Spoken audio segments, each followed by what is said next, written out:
we started the Swachh Bharat mission in 2014. ఎప్పుడు 2014 like NDA ప్రభుత్వం వచ్చిన తర్వాత తీసుకున్నటువంటి ఫస్ట్ ఇనిషియేటివ్ ఏంటంటే ఇది స్వచ్ఛ భారత్ మిషన్ గ్రామీణ్. బేసిక్గా ఏంటనంటే to eliminate the open defecation. What is open defecation? బహిరంగ మల విసర్జన అనేది that is the first priority that we took up. Okay, so because of that what we did by 2019 we were able to make it like eliminate proper complete open defecation thing in the country by building about like 10 crore toilets. 10 కోట్ల toilets మనం build చేసాం and whole country became open defecation free. ఈ village by village మీరు చూసారా? మీ విలేజెస్లో రాసి ఉంటారు open defecation free village అని చెప్పి రాసారా లేదా? చూసారా? నేను చూసాను. ఓకే, అంటే వన్ బై వన్ ఏంటంటే ఎక్కడైతే టాయిలెట్స్ లేవో టాయిలెట్స్ని బిల్డ్ చేసి ఈ బహిరంగ మల విసర్జన ఏదైతే ఉందో దాన్ని రెడ్యూస్ చేయడం. దాని ద్వారా ఏంటనంటే మేబీ బిహేవియర్ థింగ్ అనేది చేంజ్ అవ్వాలి కదా. మనం బయటకు పోయి అలవాటు ఉన్న వాళ్ళం కదా. సో ఏంటంటే ఆ బిహేవియర్ థింగ్ చేంజ్ అవ్వాలి. ఒకవేళ బయటకు పోవడం వల్ల కలిగే ఇష్యూస్ ఏంటి అనేది చెప్పి దాని ద్వారా అందరికీ ఫ్రీ టాయిలెట్స్ బిల్డ్ చేయడం వల్ల ఏంటంటే we were able to achieve this particular open defecation free country by 2019. Village by village, district by district, state by state. Not just open defecation, there are so many other phases that we need to cover. ఏంటి అనంటే we have started this phase 2 from 2020 April 1st. What is this phase 2? Phase 2 అంటే ఏంటనంటే ODF plus. What is this plus consist of? ODF అంటే ఏంటి? Open defecation free. దానితో పాటు అంటే there are some other things that we need to take care. So we started this on April 2020. First ఏదైనా సరే అది విలేజ్ కావచ్చు లేకపోతే స్టేట్ కావచ్చు, అది ఓపెన్ డెఫికేషన్ ఫ్రీ స్టేటస్ కలిగి ఉండాలి. So of course all the states, all the districts have this ODF status. Second thing ఏంటంటే we need to implement solid and liquid waste management. Solid and liquid waste management in the districts, villages, whatever. ODF స్టేటస్తో పాటు ఏవైతే వ్యర్థాలు విడుదలవుతున్నాయో అది liquids కావచ్చు లేకపోతే solids కావచ్చు, ఘన లేకపోతే ద్రవ్య, వాట్ ఎవర్ ద వేస్టేజెస్ ఏదైతే ఉన్నాయో వాటన్నింటిని కూడా ప్రాపర్ ట్రీట్మెంట్ ఉండాలి. లైక్ ఫర్ ఎగ్జాంపుల్ మనం పంటలు పండిస్తాం, పంట తీసేసుకుంటాం, ప్యాడీ తీసేసుకుంటాం, తర్వాత రెసిడ్యూ అనేది మిగులుతుంది కదా, గడ్డి మిగిలొచ్చు లేకపోతే వాట్ ఎవర్. దాన్ని ఒక ప్రాపర్ సిస్టంలో మనం దాన్ని యూజ్ చేస్తున్నామా, ట్రీట్ చేస్తున్నామా, అది ఏమవుతుంది? అది కంపోస్ట్ అవుతుంది కదా. నెక్స్ట్ చేసే పంటలకి మనకి కంపోస్ట్ అవుతుందా లేదా? అది రైట్. లేదు అని అంటే మన ఇంట్లో ఆవులు ఉండొచ్చు, బర్రెలు ఉండొచ్చు, పేడ అయితే మనకు వస్తుంది. దాన్ని మనం ఏ విధంగా ట్రీట్ చేస్తున్నాం? గోబర్ధన్ మీరు వినే ఉంటారు. దాన్ని మనం ఇంట్లో మిగిలిన ఫుడ్ వేస్టేజ్ కావచ్చు లేకపోతే ఈ పేడ కావచ్చు, దాన్ని అంతా మనం ఆ గోబర్ధన్లో వేస్తే ఏంటంటే అది బయోగ్యాస్ రిలీజ్ చేస్తుంది. బయోగ్యాస్ని మనం మళ్ళీ వంటకి యూజ్ చేస్తాం. ఆ బయోగ్యాస్ తర్వాత వచ్చినటువంటి చెత్తను మళ్ళీ మనం పొలాలలో ఎరువుల కింద యూజ్ చేస్తాం. That is the ODF plus status. Okay, there is one more concept, ODF double plus. ODF అంటే open defecation free status, ODF plus అంటే ODF plus solid and liquid waste management, ODF double plus అంటే ఏంటంటే faecal treatment. Faecal అంటే ఏంటంటే human waste ఏదైతే వస్తుందో, ఇప్పుడు ఒకవేళ సెంట్రలైజ్డ్ సిస్టమ్ ఉందనుకోండి, there is a centralised system to dispose this human waste. కానీ కొన్ని డీసెంట్రలైజ్డ్ సిస్టమ్స్ ఉంటాయి, అక్కడేంటి హ్యూమన్ వేస్ట్ అనేది ఒక ప్రాపర్ ట్రీట్మెంట్ అనేది దానికి ఉండదు. ఓకే, సో దాన్ని కూడా ఒక ప్రాపర్ సిస్టంలో దాన్ని ట్రీట్ చేయడం అన్నమాట, హ్యూమన్ వేస్ట్ని కూడా. దాన్ని మనం ఫేకల్ ట్రీట్మెంట్ అని పిలుస్తాం. అది ODF డబల్ ప్లస్లో, రెండో ప్లస్లో పార్ట్గా ఉంటుంది. Clear? ODF plus and ODF double plus clear కదా? Fine, let's see. So Swachh Survekshan Grameen just to check like survey చేయడం అనమాట. Surveying the villages, districts and the states. Okay, under department of drinking water and sanitation, ministry of Jal Shakti. ఏ ministry? Ministry of Jal Shakti ministry. To assess and sustain rural cleanliness especially under Swachh Bharat Grameen. First ever Swachh Survekshan happened in 2016. 2014లో మనం start చేసి 2016లో first survey అనేది conduct చేశారు. దాంట్లో Mysore ranked first.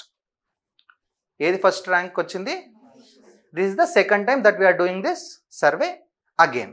Okay, cool. Ranking ఏం చేస్తాం మనం ఈ సర్వే చేసి అని అంటే స్టేట్స్, యూనియన్ టెరిటరీస్, డిస్ట్రిక్ట్స్కి ఏంటంటే based on their sanitation level, వాటి యొక్క శుభ్రత ఏ విధంగా ఉంది, లేకపోతే ఏరియాస్ ఎలా ఉంది, ఎన్విరాన్మెంట్ ఎలా ఉంది అనేది చెక్ చేసి మనం వాళ్ళకి ర్యాంకులు ఇస్తాం. ఎందుకు ర్యాంకులు ఇస్తాం? To encourage the other districts. పక్క డిస్ట్రిక్ట్ మంచి పేరు వచ్చిందని అనుకోండి, పక్కోడు బాగుపడ్డాడు రాబోయే మనం కూడా ఏదో చేద్దాం అని చెప్పి to encourage the other districts, లేకపోతే అదర్ స్టేట్స్, లేకపోతే అదర్ యూటీస్ అయినా కూడా వాళ్ళందరికీ కూడా ర్యాంకులు ఇస్తారనమాట. To promote healthy competition, to improve rural hygiene. Okay, ఏముంటుంది దీంట్లో అని అంటే it is A comprehensive assessment. మనం ఒక ఊరు లేకపోతే ఒక డిస్ట్రిక్ట్ ప్రాపర్గా ఉందని మనం ఎలా చెప్పగలుగుతాం? రోడ్లు క్లీన్ అయి ఉండాలి, లేకపోతే ప్రాపర్ టాయిలెట్ సిస్టమ్ ఉండాలి, ఇంటింటికి కాకుండా out side toilet system, public toilets ఉండాలి. ఆ పబ్లిక్ టాయిలెట్స్ ఉన్నా కూడా అవి క్లీన్గా ఉండాలి. Got it? అండ్ స్కూల్స్ ఏమున్నాయి, కమ్యూనిటీ బిల్డింగ్స్ ఏమైనా ఉన్నాయా, లేకపోతే శానిటేషన్ ఇన్ఫ్రాస్ట్రక్చర్ ఎలా ఉంది, లైక్ పబ్లిక్ టాయిలెట్స్ అనుకోండి, శానిటేషన్ ఇన్ఫ్రాస్ట్రక్చర్ గురించి చెక్ చేస్తాం. Village level sampling and field based evaluations ఏం చేస్తారంటే విలేజ్లోకి వెళ్ళి అక్కడ చెక్ చేసుకుంటారు. ఫీల్డ్ బేస్డ్ అంటే ఇది డైరెక్ట్ గవర్నమెంట్ చేయకుండా ఏంటంటే ఒక థర్డ్ పార్టీకి ఇస్తుంది అనమాట. గవర్నమెంట్ చేసింది అనుకోండి ఏమవుతుంది, ఎక్కడైనా తేడా కొట్టిందంటే గవర్నమెంట్కి చెడ్డ పేరు వస్తుంది కదా. సో గవర్నమెంట్ డైరెక్ట్గా చేయదు. So it will give it A third party. Third party ఏం చేస్తుందంటే ఒక ప్రాపర్ సిస్టంలో కరెక్ట్ ఇన్ఫర్మేషన్ అనేది ఇస్తుంది అనమాట. దాని ద్వారా మనం ఏం చేయొచ్చు, డేటా ఎందుకు కలెక్ట్ చేస్తాం? To take good decisions, to come up with good schemes. Cool. Next focus areas ఏముంటాయి? Plastic waste management unit. ఇప్పుడు సింగిల్ యూజ్ ప్లాస్టిక్స్ మనం అంటున్నాం కదా, ఒకసారి యూస్ అవి తీసేస్తే అవి బయోడిగ్రేడబుల్ అవ్వాలి.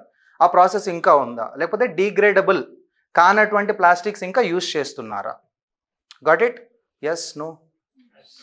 నెక్స్ట్ ఫేకల్ స్లడ్జ్ మేనేజ్మెంట్ చెప్పుకున్నాం కదండి. హ్యూమన్ వేస్ట్ అనేది ఏ విధంగా ట్రీట్ చేయబడుతుంది. దెన్ గోబర్ధన్ ప్లాంట్స్ ఆల్రెడీ మనం డిస్కస్ చేసుకున్నాం. సిటిజన్ ఫీడ్బ్యాక్ కలెక్ట్ చేస్తారు of course through a mobile application or in person interview. డైరెక్ట్గా సర్వే చేయడం అంటే అదే కదా. ఒకప్పుడు అంటే సర్వే అంటే వెళ్ళి అన్ని రాసుకొని వచ్చేవాళ్ళు. అదంతా ఒక 3-4 స్టేజెస్ కంపైల్ చేసే లోపు సగం మిస్టేక్స్ అక్కడే జరిగేవి, right? So that is why we're doing this digitalised thing. Everything is digitalised. So mobile యాప్లో డైరెక్ట్గా మొన్న క్యాష్ సర్వే చేశారు కదా, అలాగా డైరెక్ట్గా డ్రాప్ డౌన్ ఆప్షన్స్ ఉంటాయి, దాంట్లో క్లిక్ చేసుకుంటే సరిపోతుంది. Then tech enabled geo tagging అనేది ఉంటుంది. జియో ట్యాగింగ్ అంటుంది to ensure data authenticity. Independent survey agencies చేస్తాయి, చెప్పుకున్నాం మనం, గవర్నమెంట్ చేయదు. స్కోరింగ్ బేస్డ్ ఆన్ దేని మీద ఉంటుంది? Service level progress. What are the kind of services that the villages or the districts are offering to their public. Next, districts observation, citizen participation. Clear? Fine? Cool. ODF plus categories ni 3 categories lo divide chestaru. One is aspiring, they just started the progress. Rising, already started, they are in between. Model state, so complete sustainable sanitation system is there. ఇట్లా 3 లెవెల్స్లో కేటగిరీస్ని divide చేయడం అనేది జరుగుతుంది. Okay, what is Gobardhan? Galvanising organic bio agro resource Dhan. మన waste ఏదైతే residue ఏదైతే ఉందో దాన్ని ప్రాపర్గా మేనేజ్ చేస్తాం, యానిమల్ అండ్ ఆర్గానిక్ వేస్ట్ని. అది కౌడంగ్ కావచ్చు, organic waste like food waste, crop residue and human waste కూడా, టు గెట్ బయోగ్యాస్. కూల్. జనరల్గా మనకి ఒకప్పుడు ఏంటంటే ఈ గోబర్ధన్ ప్లాంట్స్ అనేవి ఇండివిజువల్ ఇండ్లలో ఉండేవి. Over a period of time ఏంటంటే ఆ ఇళ్లలో చేయడం మానేశారు, ఎందుకంటే గ్యాస్ వచ్చేసింది కాబట్టి. చూసారా ఎప్పుడైనా మీ ఇళ్లలో ఉండిందా? ఇంత ఒక రౌండ్గా కడతారు భూమిలో, ఐడియా ఉంటే చాలు. ఐడియా లేదనంటే ఇంకా చెక్ చేయడం. ఓకే, అప్పుడు ఏంటంటే ఇండివిజువల్ లెవెల్ గ్యాస్ ఫెసిలిటీ లేదు కాబట్టి మనం కట్టెలు తెచ్చుకొని కట్టెల పొయ్యి మీద చేసుకునే వాళ్ళం కాబట్టి అప్పుడు ఇది యూజ్ చేసేవాళ్ళు. But now everyone is using gas. Modi sir వచ్చినాక అందరికి సిలిండర్ ఫ్రీ ఇచ్చేసిండు, రైట్? సో ఇప్పుడు ఏంటనంటే now the individuals are not interested to build these particular plants. So now either government has to do, లేకపోతే ఏదైనా ఎన్జిఓస్ లేకపోతే private players or local panchayats has to build these Gobardhan plants and run it for the community. Okay, next faecal sludge management అనేది మనం చూసాం already. Centralised వర్షన్లో ఎలా ఉంటుంది, decentralised వర్షన్లో ఎలా ఉంటుంది అని. క్లియర్ కదా ఇదైతే? స్వచ్ఛ సర్వేక్షణ్ గ్రామీణ్ క్లియరా? Yes, no?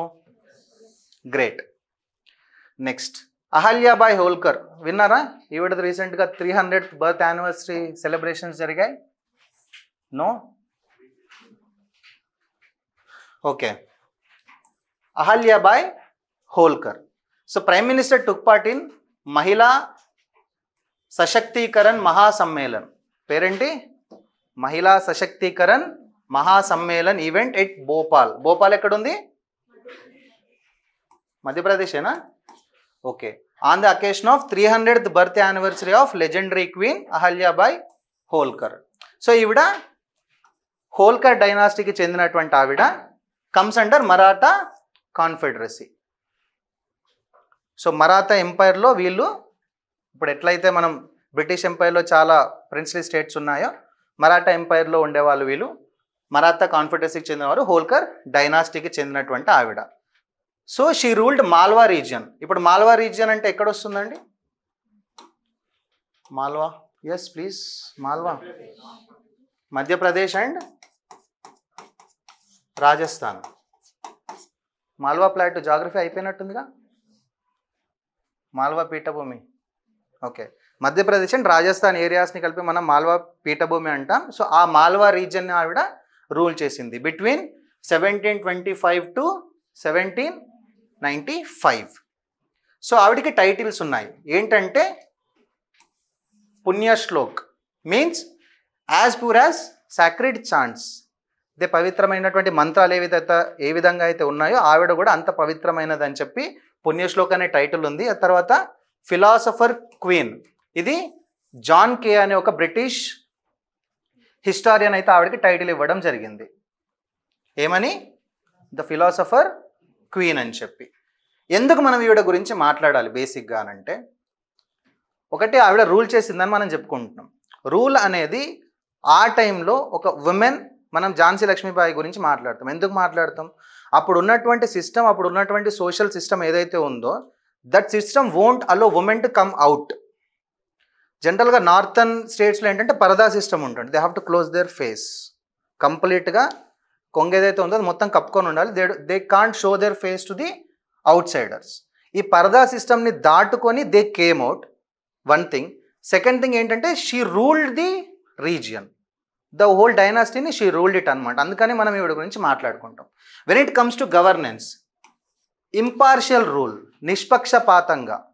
She ruled that particular region impartial, నిష్పక్షపాతంగా ఆవిడ రూల్ చేసింది. And even sentence her own son for capital crime. ఆవిడ సొంత కొడుకుని కూడా క్యాపిటల్ క్రైమ్ అంటే మరణశిక్ష విధించడం జరిగిందన్నమాట. That's an impartial rule. Next, abolished confiscation of property of childless widows. ఎవరైతే పిల్లలు లేని వితంతువులు ఎవరైతే ఉంటారో వాళ్ళ దగ్గర ఉన్నటువంటి ప్రాపర్టీని కాన్ఫిస్కేట్ చేసేవాళ్ళు అనమాట. అంటే ఒకటి వాళ్ళ ఫ్యామిలీలో ఉన్న వాళ్ళే అని అనుకోండి. అదేంటైతే దాన్ని అబాలిష్ చేయడం జరిగింది. పిల్లలు లేని విడోస్ అయినా కూడా వాళ్ళకి వాళ్ళ ప్రాపర్టీ మీద వాళ్ళకి రైట్ అనేది ఉంటుంది. So that property belongs to that women only. Next, held daily public audiences breaking social norms like పరదా. డైలీ పబ్లిక్ ఆడియన్స్ అంటే ఎవరైతే కలవడానికి వచ్చేవాళ్ళో, ఎవరైతే మాట్లాడడానికి వచ్చేవాళ్ళో వాళ్ళతో ఆవిడ రెగ్యులర్గా మాట్లాడేదన్నమాట. మాట్లాడడం అంటే వాళ్ళ బాధలు వినడము, లేకపోతే సాల్వ్ చేయడము, సొల్యూషన్స్, ఇవే కదా ఉండేది. Next, established courts for arbitration and justice. న్యాయం కోసం కోర్ట్స్ని కూడా ఆవిడ ఏర్పాటు చేయడం అనేది జరిగింది. This is huge. మనం ఊరికే మాట్లాడుకుంటున్నాం, but doing these sort of things at that time is very huge. Military role, trained under father in law Malhar Rao Holkar, led armies in battle, appointed Tukojirao Holkar as commander. వాళ్ళ ఫాదర్ ఇన్ లా దగ్గర ఆవిడ యుద్ధాన్ని నేర్చుకుంది. దాని ప్రకారమే అలాగే వాళ్ళ కొడుకు అన్నమాట ఈయన Tukojirao Holkar, adopted son. Okay. So అతన్ని కమాండర్గా నియమించింది. దానితో పాటు ఒక ఫ్రెంచ్ మ్యాన్ని హైర్ చేసుకుంది. అతని పేరేంటి? Chevalier Dudrenec, to modernise her army. Army ఏదైతే ఉందో ఒక ట్రెడిషనల్ ఆర్మీని అప్పుడున్నటువంటి సిస్టమ్స్కి అనుగుణంగా మోడర్నైజ్ చేసుకుంటాను. ఇప్పుడు మనం చూస్తున్నాం కదా, మనం వెపన్స్ని మోడర్నైజ్ చేసుకుంటున్నామా? డిఫెన్స్ వెపన్ని something or the other new weapon is coming up. ఒక న్యూ మిజైల్ వస్తుంది, లేకపోతే ఒక యూఏవి వస్తుంది, ఒక డ్రోన్ వస్తుంది. రీసెంట్గా చూసారా, ఉక్రెయిన్ డ్రోన్స్ ద్వారా ఒక 420 ఏరియాస్లో అటాక్ చేసింది రష్యాని. చూసారా? చిన్న చిన్న drones. The system like evolution is happening. Same way ఆవిడ కూడా ఏంటంటే తన యొక్క ఆర్మీని మోడర్నైజ్ చేసుకుంది with the help of this French man. See her thoughts, modernising army, courts, justice. Next culture. She patronized poets and scholars like Moropant, Sahir Ananta Gandhi and Kushali Ram. And transformed Maheshwar. Maheshwar అనేది ఆవిడ capital అనమాట. The hub of art, music and crafts. She built hundreds of temples and dharmashalas. దాంట్లో ముఖ్యమైనది ఏంటంటే Kashi Vishwanath temple renovation in 1780. ఆవిడ 1795లో ఏమో చనిపోయింది కదా. ఇన్ 1780లో ఆవిడ కాశీ విశ్వనాథ్ టెంపుల్ ఏదైతే ఉందో దాన్ని రెనోవేట్ చేసిందనమాట. Next developed forts, wells, roads and rest houses. Economic contributions మనం చూసుకుంటే Maheshwar saris is very famous in Madhya Pradesh. ఏం శారీస్? మహేశ్వర్ శారీస్. సో అక్కడి నుంచే స్టార్ట్ అయిందనమాట. ఈవిడ ఉన్నప్పటి నుంచే అది స్టార్ట్ అవ్వడం అనేది జరిగింది.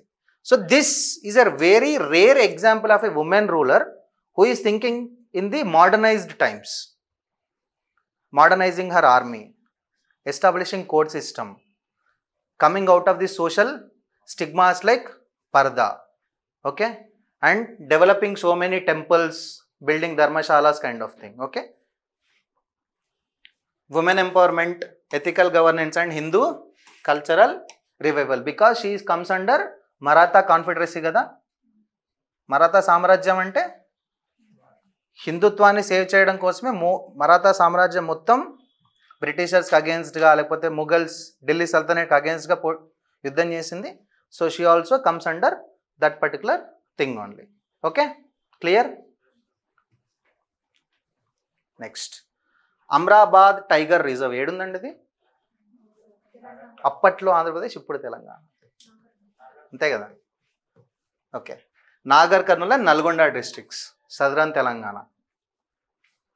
It is part of Nallamala forest, eastern Ghats. అయిందా? ఘాట్స్, ఈస్టర్న్ ఘాట్స్, వెస్టర్న్ ఘాట్స్, తూర్పు కనుమలు, పశ్చిమ కనుమలు. Yes, no? కంటిన్యూస్ ఘాట్స్ అవి ఈస్టర్న్ ఘాట్సా వెస్టర్న్ ఘాట్సా? ఈస్టర్న్ ఘాట్సా? కట్ అవుతూ ఉంటాయి, కంటిన్యూషన్ ఉండదు. ఓకే, నైస్, గుర్తుంది. Okay, so this covers about like 2600 square kilometre. ఎంత? 2600 square kilometre.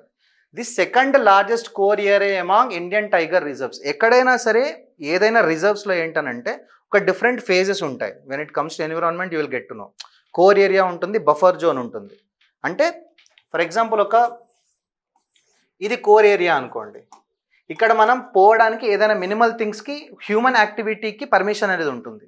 But you can't enter into this core area. So out of 2600 square kilometer, 2166 is the core area. Right? This is the second largest core area among Indian tiger reserves. Clear? Cool. 2014లో bifurcation అయిన తర్వాత మనం దీన్ని form చేసుకున్నాం Amrabad tiger రిజర్వ్ని. Because it is part of Nagarjuna Sagar and Srisailam tiger reserve. అప్పట్లో ఆంధ్రప్రదేశ్, ఇప్పుడు తెలంగాణ. నాగార్జున సాగర్ కాస్తే ఇప్పుడు నాగర్ కర్నూల్.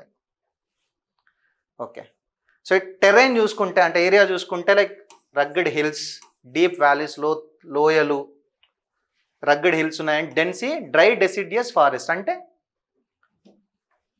ఆకురాల్చే పొడి ఆకురాల్చే అడవులు అంటారు కదా, డ్రై డెసిడియస్ ఫారెస్ట్ అనేది ఎక్కువ ఉన్నాయి. అండ్ హిస్టారికల్ సైట్ ఇక్కడ నాగలాపురం ఫోర్ట్ ఉంది. ఏం ఫోర్ట్ ఉంది? నాగలాపురం. నెక్స్ట్ మేజర్ రివర్స్ వచ్చేసరికి కృష్ణా రివర్.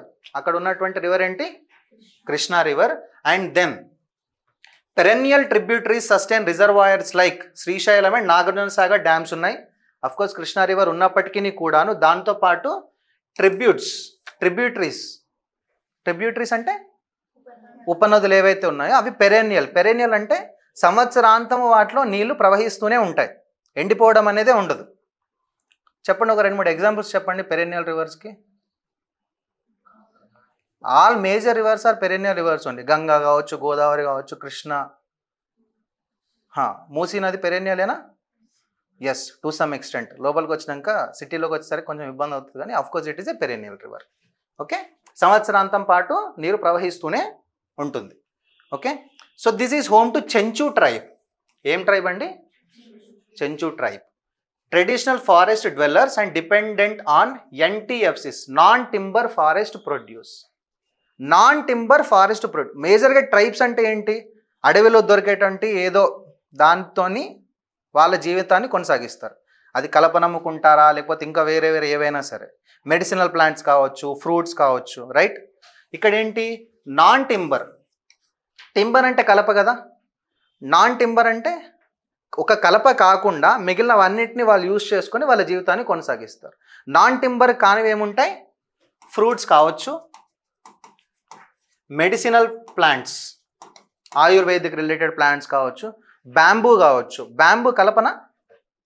బ్యాంబూ వెదురు కర్రలు అంటాం కదా, బ్యాంబూ కలప కాదు. ఓకేనా, బ్యాంబూ ఒక గ్రాస్ అనమాట, గడ్డి జాతికి చెందినటువంటిది. సో ఈ నాన్ టింబర్ ఫారెస్ట్ ప్రొడ్యూస్లో బ్యాంబూ కూడా వస్తుంది. Clear? Yes, no? Okay. Flora మనం చెప్పుకున్నాం కదా, డ్రై డెసిడియస్ ఫారెస్ట్ ఉందని. ఓకే, మేజర్ స్పీసీస్ ఏమున్నాయంటే టేకు, సాలువ చెట్టు అంటాం, రైట్, బ్యాంబూ, అకేసియా అంటే ఇది తుమ్మ చెట్టు ఉంటుంది కదా, అట్లాంటివి ఎక్కువ ఉంటాయి ఇక్కడ. Rich in medicinal plants and shrubs. ఇక్కడ ఫానా చూసుకుంటే టైగర్ ఎక్కువగా ఉంటుంది. అమరాబాద్ టైగర్ రిజర్వ్ పేరులోనే ఉంది కదా. అండ్ దెన్ ఇది కాకుండా leopard, wolf, wild dog, sloth bear, honey badger, cats, wild boar, Indian fox, ఉండాల్సిన జంతువులన్నీ ఉంటాయి ఈ పేర్లు మనం గుర్తుపెట్టుకోవడానికి. కానీ అది కాకుండా బర్డ్ స్పీసీస్ ఎక్కువ ఉన్నాయమ్మ ఇక్కడ. 303+ బర్డ్ స్పీసీస్ ఉన్నాయి. లైక్ కుక్కూస్, పావురాలు కావచ్చు, లేకపోతే వుడ్ పెక్కర్స్ కావచ్చు, కలప కొట్టేటివి, వడ్రంగి పిట్టలు అంటాం కదా అవి. కూల్. అమరాబాద్ టైగర్ రిజర్వ్ ఎక్కడుంది? ఒకప్పుడు నాగార్జున సాగర్, శ్రీశైలం. ఎందుకు న్యూస్లో ఉందంటారు? ఊరికే మనం ఎందుకు మాట్లాడుకుంటున్నాం? ఎవరో 4 కుక్కల్ని తీసుకొని పోయి అక్కడ ఉన్న పావురాలను చంపుతున్నారు. ఫారెస్ట్ ఆఫీసర్స్ వాళ్ళని పట్టుకున్నారు. వైల్డ్ డాగ్స్ ఉంటాయి కదా, మనం చూసే మన ఇంట్లో ఉండే కుక్కలు కావు, అవి వేరు. So that is why this is in the news. ఇట్లాంటి న్యూస్ కూడా ఇంపార్టెంట్. అంటే ఆ థీమ్ మనకి ఇంపార్టెంట్ కాకపోవచ్చు, కాకపోతే న్యూస్లో అమరాబాద్ టైగర్ రిజర్వ్ అనేది ఉంది. So we have to know about Amrabad tiger reserve. అంటే కరెంట్ అఫైర్స్ ఫాలో అయితే స్టాటిక్ కూడా కవర్ అయిపోద్ది, అంతే కదా. Next, Yashoda AI, your AI Sakhi, launched by Mahatma Jyotiba Phule Rohilkhand university, Bareilly. By ఎవరు లాంచ్ చేశారు? National commission for women in collaboration with future shift labs. National commission for women, future shift labs, ఈ రెండు కలిపి యశోద AI అనే ఒక పోర్టల్ని లాంచ్ చేయడం అనేది జరిగింది. ఊరికే ఏమై ఉంటుంది చెప్పండి? Your AI Sakhi. AI అంటే యశోద AI అని పెట్టింది పేరు. అంటే సమ్ ఉమెన్కి ఏదో డిజిటల్ లిటరసీ మీద, అంతే కదా. ఉమెన్కి AI రిలేటెడ్ లేకపోతే ఒక డిజిటల్ లిటరసీ కల్పించడానికి ఇది ఒక ప్రోగ్రామ్ అనమాట, by national women commission. Okay, rural and semi urban ఏరియాస్లో ఎవరైతే ఉమెన్ ఉంటారో వాళ్ళని ఎంపవర్ చేయాలి. దేని మీద? AI, cyber security and digital safety. Key features ఏముంటాయంటే AI లిటరసీ చేయాలి, అలాగే digital awareness, community driven digital education. ఇప్పుడు ఊర్లలో ఏం చదువుకోని వాళ్ళకి చెప్తే వాళ్ళకి మొబైల్ వాడడమే రాదు, వాటర్ ఆల్ దీస్ థింగ్స్ అంటారు వాళ్ళు ఇంగ్లీష్లో, అవునా? సో ఎవరికేనంటే మేబీ స్టూడెంట్స్, ఎడ్యుకేటెడ్ ఉమెన్, ఆ తర్వాత women in police force. Students, educators and women in police ఫోర్స్కి డిజిటల్ లిటరసీ అనేది కలిగించాలి, వాళ్ళకి డిజిటల్ ఎంపవర్మెంట్ అనేది చేయాలి. That is the main focus. Focus on crimes, digital privacy, practical safety strategies. Clear? Fine, yes, no? Okay. National commission women ఇది statutory బాడీయా, non statutory బాడీయా? చట్టబద్ధమైన సంస్థనా? Statutory body. అటానమస్ బాడీ అంటే? సో ఇది 1992లో ఏర్పాటు చేశారు, 1992లో. ఓకే.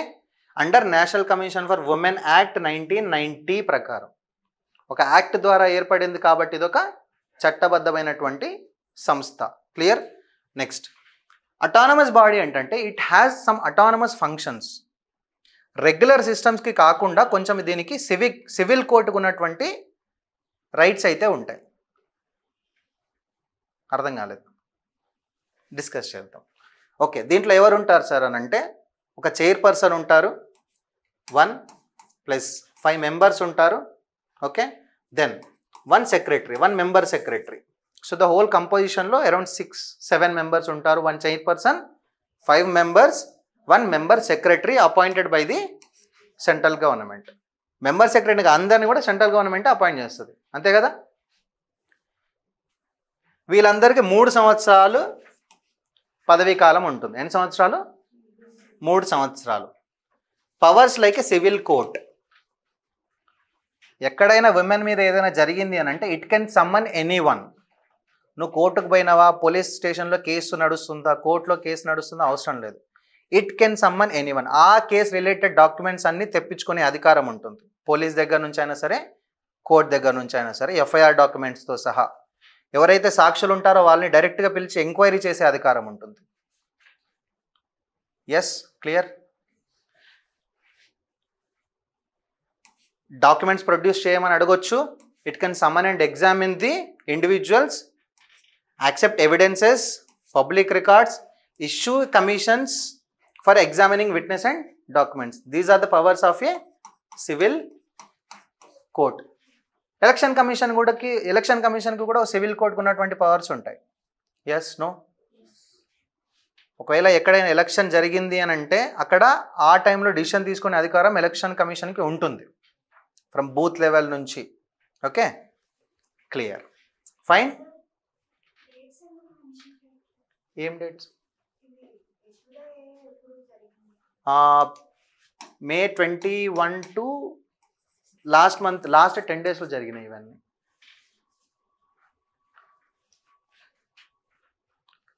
ఫైన్ కదా ఇది national commission for women. Next, Shangri La dialogue. రీసెంట్గా మనకి చీఫ్ ఆఫ్ డిఫెన్స్ స్టాఫ్ ఉంటారు కదా, సిడిఎస్ తెలుసా? చీఫ్ ఆఫ్ డిఫెన్స్ స్టాఫ్ ఎవరు? మన ఫస్ట్ సిడిఎస్ ఎవరు? బిపిన్ రావత్. 2020లో ఈ సిడిఎస్ అనే ఒక కొత్త పోస్ట్ని క్రియేట్ చేశారు. Bipin Rawat was our first chief of defence staff. జనవరి 1 రోజు ఆయన పదవిలోకి వచ్చిండు. నెక్స్ట్ ఇయర్ డిసెంబర్లో ఆయన హెలికాప్టర్ క్రాష్ అయ్యి ఆయన చనిపోవడం జరిగింది. నెక్స్ట్, జనరల్ అనిల్ చౌహాన్ ఇప్పుడు మనకి కరెంట్ సెకండ్ సిడిఎస్.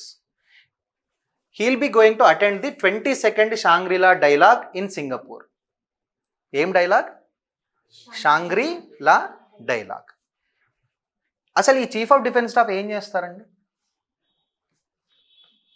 మనకి ఆర్మీ ట్రై సర్వీసెస్ ఉన్నాయి కదా, ఆర్మీ, నేవీ, ఎయిర్ ఫోర్స్, వాళ్ళందరికీ వాళ్ళ హెడ్స్ ఉంటారు కదా, ఎయిర్ మార్షల్ కావచ్చు, కమాండర్ కావచ్చు, లేకపోతే వాట్ ఎవర్. ఈ సిడిఎస్ ఏం చేస్తారు? He will B heading all the 3 forces in India. Okay, cool. Shangri-La dialogue is established in 2002. Shangri-La dialogue is established in 2002. Venue ఎక్కడ అంటే షాంగ్రీ-లా హోటల్. పేరు దేని నుంచి వచ్చిందంటే హోటల్ నుంచి వచ్చింది. Shangri La hotel, Singapore. Held annually in June. ప్రతి సంవత్సరం జూన్లో ఈ డైలాగ్ జరుగుతుంది. డైలాగ్ అంటే ఏంటి? మాట్లాడుకోవడం, అంతే కదా? ప్రతి సంవత్సరం జూన్లో ఈ షాంగ్రీ-లా డైలాగ్ అనేది జరుగుతుంది. ఎవరు ఆర్గనైజ్ చేస్తారు దీన్ని అని అంటే international institute for strategic studies London. International institute for strategic studies London, coorganised by Singapore యొక్క డిఫెన్స్ మినిస్ట్రీ. క్లియర్? ఎవరు ఆర్గనైజ్ చేస్తున్నారు?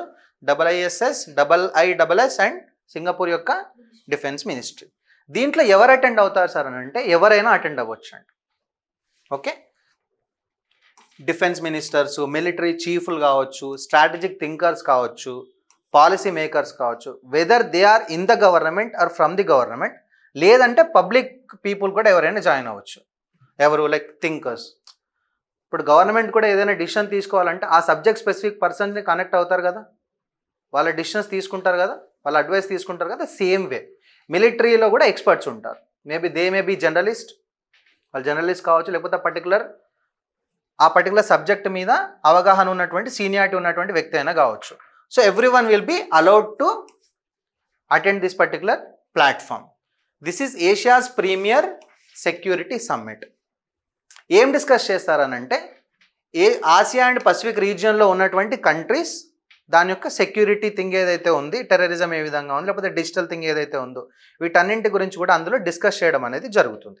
అది individual discussion, like traditional security, territorial disputes, border disputes అయి ఉండొచ్చు, మిలిటరీ అలయన్సెస్ అండ్ కోఆపరేషన్స్ అయి ఉండొచ్చు. Non traditional security అని అంటే digital thing, terrorism, cyber security and climate change. Okay, వీటి గురించి అందులో ఎక్కువ డిస్కషన్ చేసే ఛాన్స్ ఉంటుంది. అది ఇట్లా పబ్లిక్ ఫోరంలో మాట్లాడవచ్చు అంటే జస్ట్ ఒక సెషన్స్ అనమాట. They will organise some sessions, events, సెషన్లో మాట్లాడడం జరుగుతుంది. అది కాకుండా క్లోజ్ డోర్ సెషన్స్ ఉంటాయి, like only few people will be discussing on this things. Clear?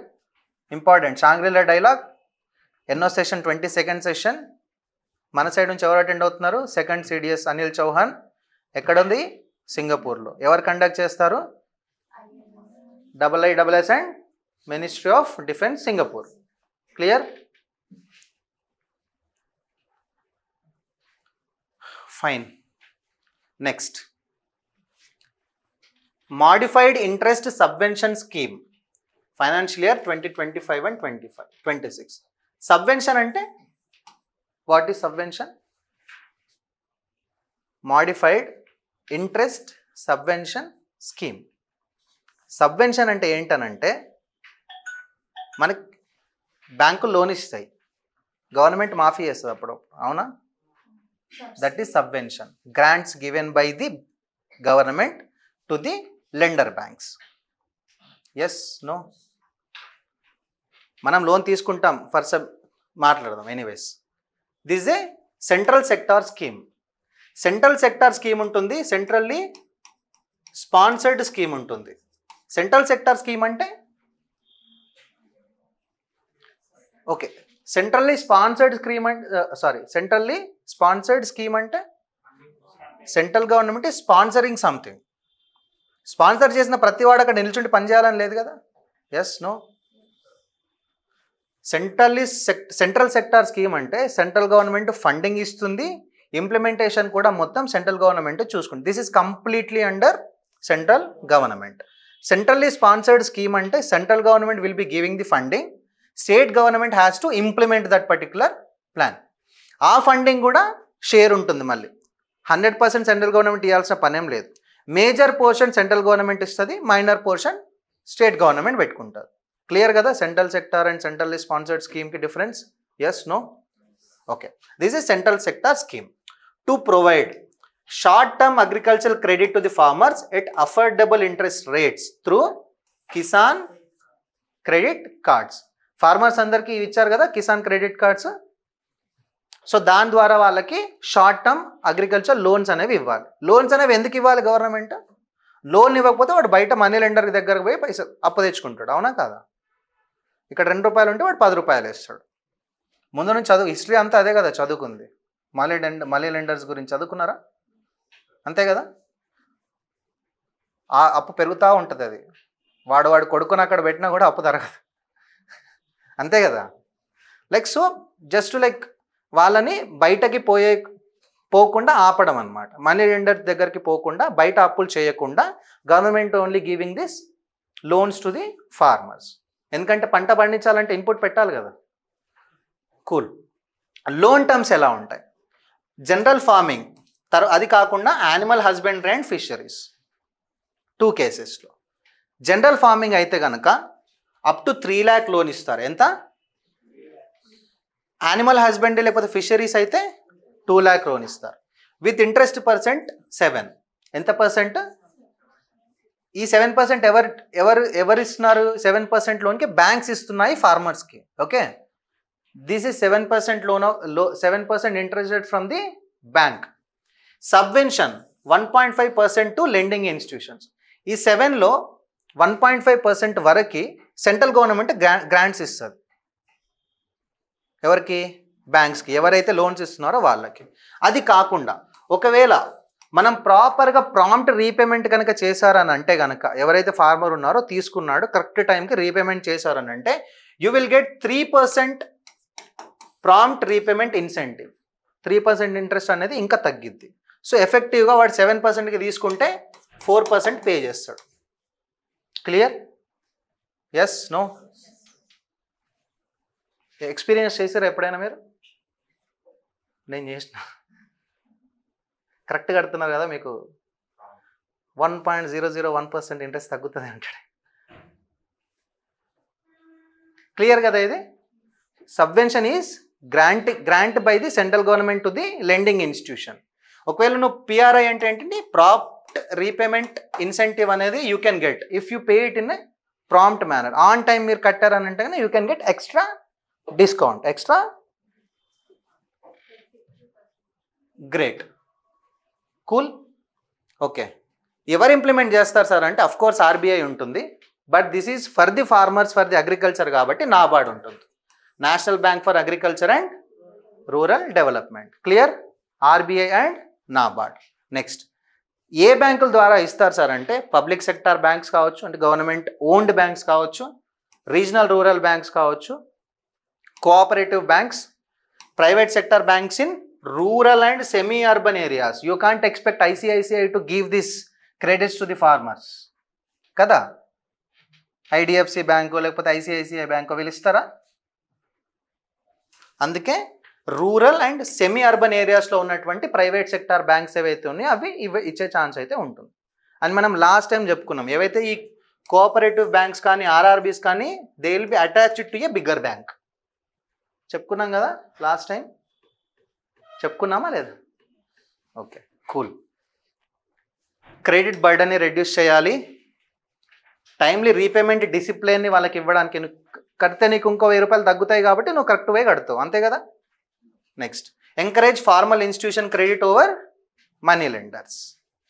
Clear కదా? ఇంట్రెస్ట్ సబ్వెన్షన్ స్కీమ్ ఎకానమీలో వస్తే సార్ చెప్పకంటే ముందు మీరు చెప్పాలి. చెప్తారా? ఇప్పుడు చెప్పరు, మళ్ళీ పోయి చదివితే చెప్తారు.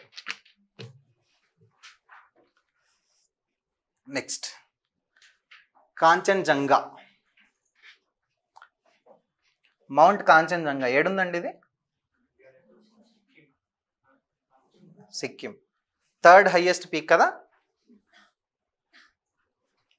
ఎందుకు ఇది న్యూస్లో ఉందనంటే సిక్కిం సీఎం అర్జ్ చేసిండే సెంట్రల్ గవర్నమెంట్కి, రిక్వెస్ట్ చేస్తుండే ఏంటంటే Kanchenjunga is like very sacred place for us. ఒక పవిత్రమైనటువంటి ప్లేస్. దాని మీద ఈ పర్వతాన్ని అధిరోహకులు ఉంటారు కదా, క్లైంబర్స్, మౌంటైనర్స్ ఉంటారు కదా, సో వాళ్ళకి అలో చేయకండి అని చెప్పి సెంట్రల్ గవర్నమెంట్కి రిక్వెస్ట్ అయితే చేశారు.